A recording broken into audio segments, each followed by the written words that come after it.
मित्रों, जैसे आपको पता है कि अभी आगामी सितंबर 26 को रीट की परीक्षा होना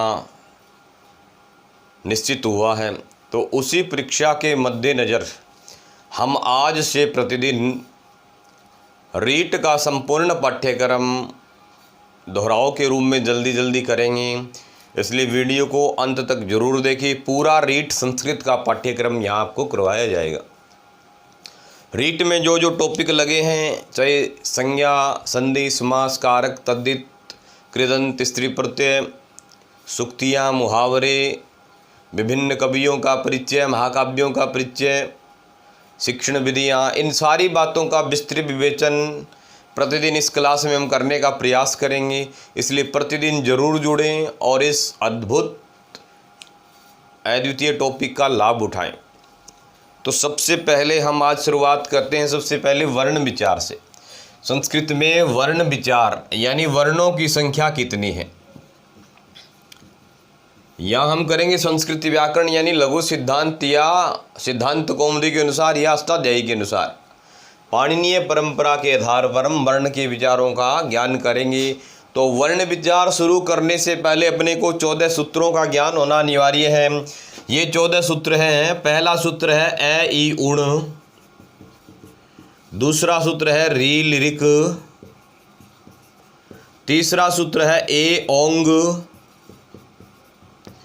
4 नंबर पे आई औच, 5 नंबर पे है या वारा टा और 6 नंबर पे है लण,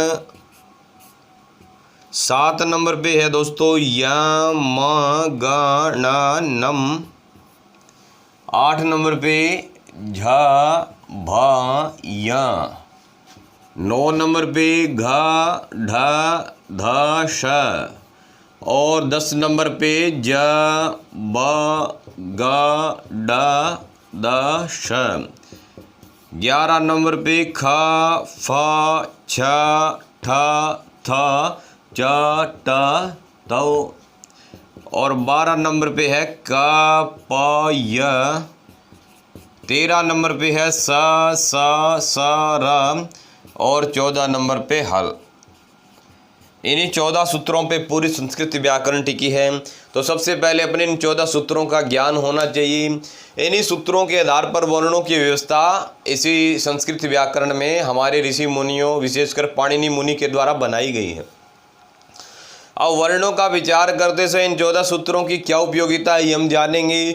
पहले तो ये यहाँ विशेष धातव्य है कि इन सूत्रों के जो अंतिम वर्ण हैं, जैसे अयुण में न, रिलिरिक में क, या ये हो गया कैंग च ट न य स व य, इनकी हम गणना नहीं करते। इनको जब हम वर्णों का विचार करें तो इनको गणना नहीं करना है। तो वर्ण कितने हैं अब विचार करेंगे, गिन के देख लेंगे। ए ई उ 1 2 3 4 5 6 7, क्योंकि अंतिम तो गिनना ही नहीं है। 8 9 10 11 12 13 14 15 16 17 18 19 20 21 22 23 24 25 26 27 28 29 30 31 32 33 34 35 36 37 38 39 40 41 42 43, ये 43 वर्ण इसमें आए हैं। आप गिन के ऐसे देख सकते हो दोबारा। तो टोटल वर्ण आए अपने पास 43। अब 43 में से हम देखते हैं कि ये है यहाँ भी आ गया है और इधर हल में भी आ गया, यानी है 2 बार है, यानी तो है को एक बार ही लेंगे हम। 43 में से एक गया 42। तो संस्कृत व्याकरण में टोटल वर्ण कितने हैं? वर्ण है 42। ये बात हमें समझ आ गई। क्यों आ गई? क्योंकि अपने को सूत्रों के आधार पर बताने, सूत्रों में जितने वर्ण है उतने ही अपने व्याकरण में वर्ण हैं। इसके इतर हमें कुछ नहीं बताना, न जोड़ना न घटाना। तो टोटल वर्ण 42 हो गए। 42 में से कितने स्वर है, कितने व्यंजन हैं? तो हम स्वर और व्यंजनों की जब बात करते हैं, उनका विचार करते हैं, तो सबसे पहले जो 4 सूत्र हैं उनमें स्वरों का वर्गीकरण है। ए ई उ रील री ए ओ आई औ, इन पहले 4 सूत्रों में स्वरों का विचार है। तो 1 2 3 4 5 6 7 8 9, ये अंतिम वर्ण मैंने पहले कहा गिनने नहीं। तो स्वर कितने हो गए बच्चों? 9। 42 टोटल वर्ण, 9 स्वर हो गए। तो व्यंजन कितने बच गए? 33। यानी स्वर तो कितने हैं? 9 और व्यंजन कितने हैं? 33। तो ये संस्कृत व्याकरण में वर्ण विचार था। कितने स्वर हैं, कितने व्यंजन हैं? 9 स्वर और 33 व्यंजन। इन स्वरों में भी थोड़ा सा और भेद प्रभेद आप पढ़ लेते हैं। और भेद क्या होता है स्वरों का, कि स्वरों में 2 प्रकार के स्वर हैं, मूल स्वर और संयुक्त स्वर। ये जो स्वर है इनमें 2 भेद आगे कर दिए जाते हैं, एक तो मूल स्वर और एक करता है संयुक्त स्वर। अब मूल कहते हैं प्राकृतिक को, जो शुरू में विद्यमान थे, जो अकेले हैं, स्वतंत्र हैं, जिनको किसी की सहायता नहीं पड़ती। वो स्वर कितने हैं? वो है 5, ए ई उ री ल री। ये 5 मूल स्वर माने जाते हैं। ए ई उ री और ल री, ये 5 मूल स्वर हैं। ए ओ आई औ, ये है संयुक्त स्वर। तो मूल स्वर 5 हैं, संयुक्त स्वर 4 हैं। इस प्रकार से स्वर व्यंजनों का वर्गीकरण था। सबसे पहले अपने को 14 सूत्र देखने हैं। 14 सूत्रों में जो अंतिम के वर्ण है उनकी गणना नहीं करनी है, बाकी सूत्रों का हम गणना करते हैं। संख्या गिनते हैं तो 43 की संख्या आती है। चूंकि है का 2 बार प्रयोग किया गया इसलिए है 1 बार गिनेंगे तो 1 घटा देंगे, यानी 42 में से स्वर और व्यंजनों का वर्गीकरण करें तो पहले 4 सूत्रों में स्वरों के बारे में 9 स्वर हो गए। 5 से लेकर 14 तक 9 सूत्रों में व्यंजनों के बारे में जो कि 33 हो गए। इन 42 वर्णों में से जो स्वर हैं वो 2 प्रकार के हैं, मूल स्वर और संयुक्त स्वर। मूल स्वर में ए ई उ री ल री ये 5 आ गए और संयुक्त स्वर में ए आई ओ औ ये 4 आ गए। तो इस प्रकार से स्वर वर्णों का वर्गीकरण था। इसके बाद आगे विचार करें तो दूसरा अपना प्रकरण आता है संज्ञा प्रकरण, जहाँ से एक आधा प्रश्न पूछ लिया जाता है, यानी सूत्रों की संज्ञा जिसमें की गई है। सबसे पहले तो अपने को पता होना चाहिए संज्ञा किसे कहते हैं। संज्ञा कहते हैं नाम को, किसी भी नाम को संज्ञा कहते हैं। तो यहाँ भी सूत्रों के नाम दिए गए हैं, संज्ञा प्रकरण। लघु सिद्धांत कौमुदी में पहला ही प्रकरण है संज्ञा प्रकरण, या सिद्धांत कौमुदी में चले तो वहाँ भी पहले यही संज्ञा प्रकरण आता है। संज्ञा प्रकरण में सबसे पहला सूत्र है हलंत्यम। दोहराई के रूप में मैं प्रयास करूंगा ज़्यादा से ज़्यादा बताने का, लेकिन फिर भी ना बता पाऊँ तो आपको इतना जरूर कराऊंगा कि आपको समझ आ जाए।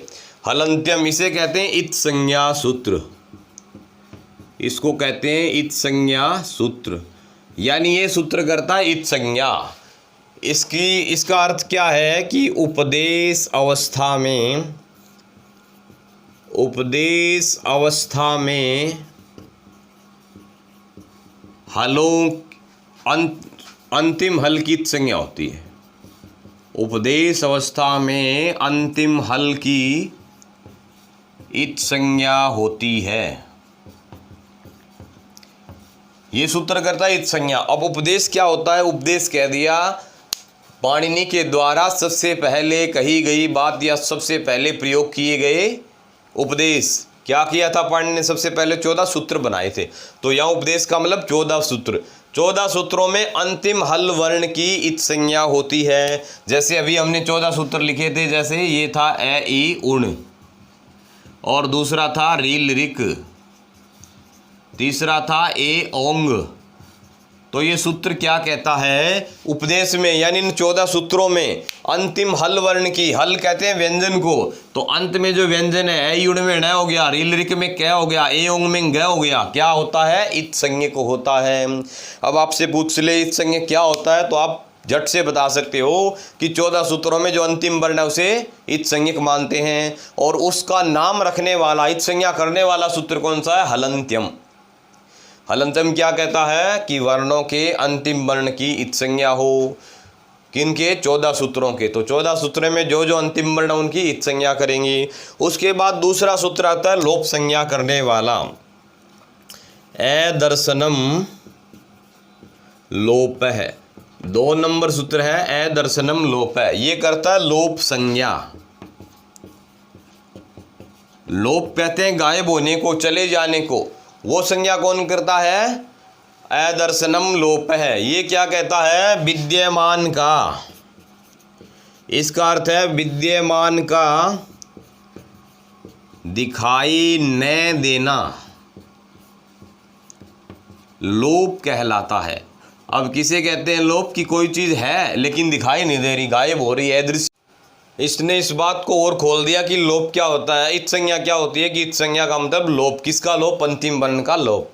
लोप के बाद है तस्य लोप है, लोप विधायक सूत्र। ये सूत्र है लोप विधायक सूत्र, उसका लोप हो। ये कहता है उसका लोप हो।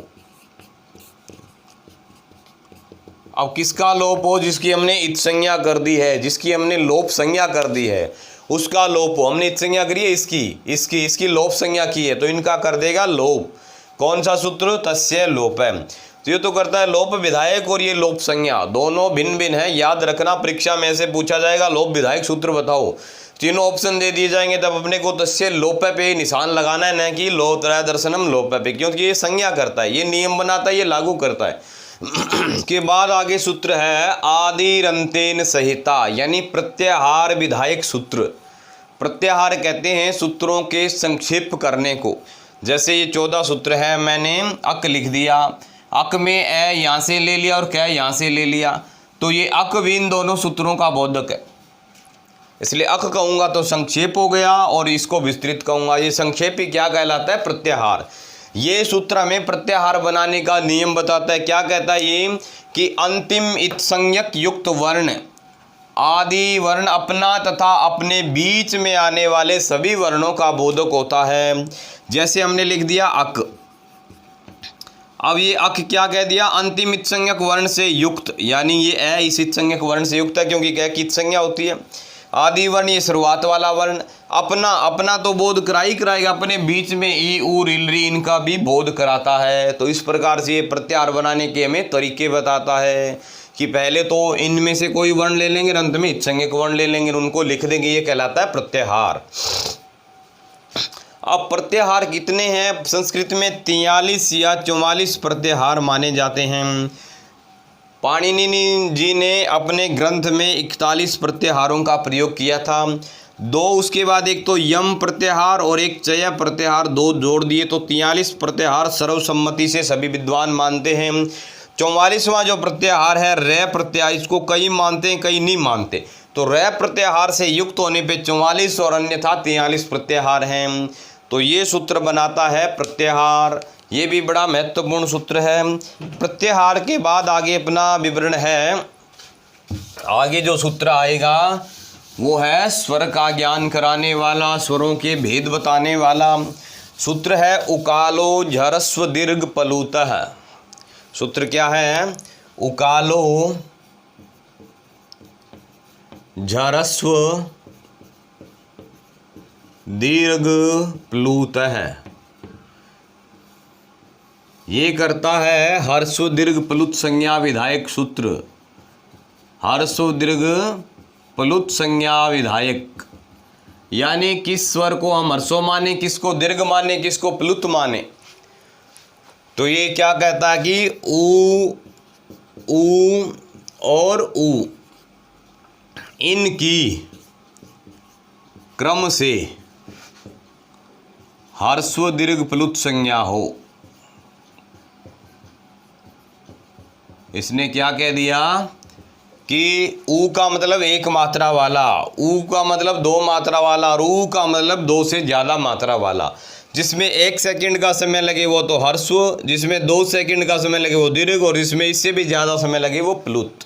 तो ये 3 प्रकार के स्वरों का विधान करता है। ए हमने कह दिया तो ये तो हर्स्व हो गया, अगर हमने आ कह दिया तो ये दीर्घ हो गया, और हमने आ के आगे ऐसे 3 का चिन्ह लगा दिया तो ये प्लुत हो गया। वेद जब आप पढ़ोगे तो वेद में ऐसी 3 संख्या लगे हुआ शब्द स्वर अपने को बहुत मिलेगा जो कि प्लुत का बोधक हैं। इसके अतिरिक्त हम जैसे ओम लिखते हैं तो ओम के आगे आपने देखा होगा 3 लिखा मिलता है, तो इसका मतलब ओम, ओ को लंबा उच्चारण करेंगे। इसमें 1 सेकंड का अ, इसमें आ और इसमें आ, ऐसे 1 मात्रा वाला हर्स्व, 2 मात्रा वाला दीर्घ और 3 मात्रा वाला प्लुत स्वर माना जाता है। और इस बात का ज्ञान कराने वाला सूत्र है हर्स्व दीर्घ और प्लुत। इसके बाद जो आगे सूत्र आता है महत्वपूर्ण सूत्र, वो भी आगे स्वरों के भेद को प्रकट करता है। सूत्र है ऊचैरुदातः। ऊचैरुदातः। और फिर है एक सूत्र नीचैर अनुदातः। नीचैर अनुदातः। और एक है समाहारः स्वरितः। दोहराई कर रहे हैं हम, ज़्यादा गहराई में मैं नहीं जाता, आपको मोटे तौर पे बताता हूँ। ऊंचे रुताद है कि हमारे मुख में बोलने के जो स्थान है तालु आदि, उनके ऊपर भाग से जिस अक्ष का उच्चारण किया जाए वो तो होता है उदात्त संज्ञा वाला, नीचे भाग से जिसका उच्चारण किया जाए वो अनुदात्त संज्ञा वाला, और बीच से जिसका उच्चारण किया जाए वो स्वरित संज्ञा वाला। तो ये तो स्वर के भेद थे काल की दृष्टि से, बोलने में लगने वाले समय के आधार पर, जिसमें कम समय लगे वो हर्षो, जिसमें ज़्यादा लगे वो दीर्घ, और जिसमें और ज़्यादा लगे वो प्लुत। और ये हैं उच्चारण के आधार पर। मुख में अगर हमारी जीभ तालु से ऊपर स्थान से बोलेंगे तो वो स्वर उदात्त कहलाएगा, और वो बीच से नीचे से बोलेंगे तो अनुदात्त, और बीच से स्वरित कहलाएगा। एक ही स्वर हर्षो अगर तालु से ऊपर बोले तो उदात्त हो सकता है, नीचे से बोलें तो अनुदात्त, और बीच से बोलें तो स्वरित। तो ये उदात्त अनुदात्त स्वरित स्वरों के भेद हैं। हर्षों के भी भेद हैं, दीर्घ के भी और प्लुत के भी। यानी हर्षो स्वर भी उदात्त हो सकता है, हर्षो स्वर अनुदात्त भी हो सकता है, और हर्षो स्वर स्वरित भी हो सकता है। ये तो काल के आधार पर, और ये मुख में उच्चारण स्थान के आधार पर इनके भेद हैं। ऐसे ही दीर्घ उदात्त अनुदात्त स्वरित भेद से हो सकता है। एक सूत्र और आता है महत्वपूर्ण स्वरों का भेद करने वाला, मुख नासिका वचनों अनुनासिक है। मुख नासिका वचनों अनुनासिक है। इसके आगे लिख देंगे ये उदात्त संज्ञा करता है, ये अनुदात्त संज्ञा, ये स्वरित संज्ञा, जैसे नाम से ये करता है नासिक और अनुनासिक संज्ञा, नासिक और अनुनासिक संज्ञा। यानी सारे स्वर मुंह से तो बोले ही जाते हैं, ऐसा स्वर जो मुख के साथ साथ नाक से बोला जाए वो तो कहलाएगा नासिक, और जो केवल और केवल मुख से बोला जाए वो कहलाएगा अनुनासिक। तो ये दो प्रकार के स्वरों के भेद हमने आगे कर लिए।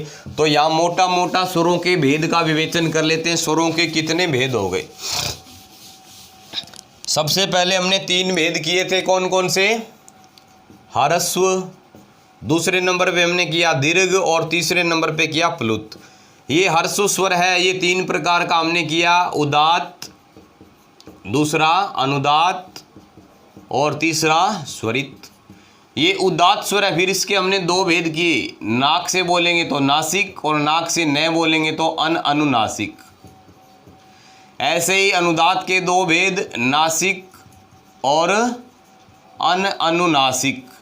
ऐसे ही स्वरित के 2 भेद, नासिक और अनुनासिक। यानी अकेला हर्ष स्वर 1 2 3 4 5 6 प्रकार का हो गया। ऐसे ही दीर्घ के भेद होंगे, उदात्त अनुदात्त स्वरित, नासिक अनुनासिक। ऐसे ही प्लुत के भेद। तो एक अकेला ए कितने प्रकार का हो गया? 18। 6 तो हर्षों के, 6 दीर्घ के, 6 प्लुत के।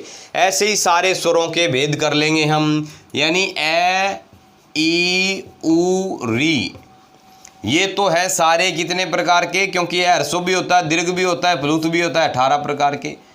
री प्लुत नहीं होती, दीर्घ होती है, हर्षो होती है। री दीर्घ नहीं होती, हर्षो और प्लुत होती है। तो इसके 6 भेद कट के बीच वाले ये 12 प्रकार के हो गए। ए आई ओ और औ, ये भी हर्षो नहीं होते, दीर्घ ही रहते हैं। तो 12, इनके भी 6 कट गए, तो ये भी 12 प्रकार के रहेंगे। यानी ए ई उ री, ये तो 18 प्रकार के, बाकी सारे स्वर 12 प्रकार के हैं। री इसलिए 12 प्रकार का क्योंकि ये दीर्घ नहीं होता, और ए आई ओ औ इसलिए 12 प्रकार के क्योंकि ये हर्षो नहीं होते। तो ये था स्वरों का मोटा मोटा विवेचन। उम्मीद करता हूँ आपको पसंद आया होगा। कल फिर मिलें एक नए विषय के साथ। तब तक के लिए नमस्कार, जय श्री राम।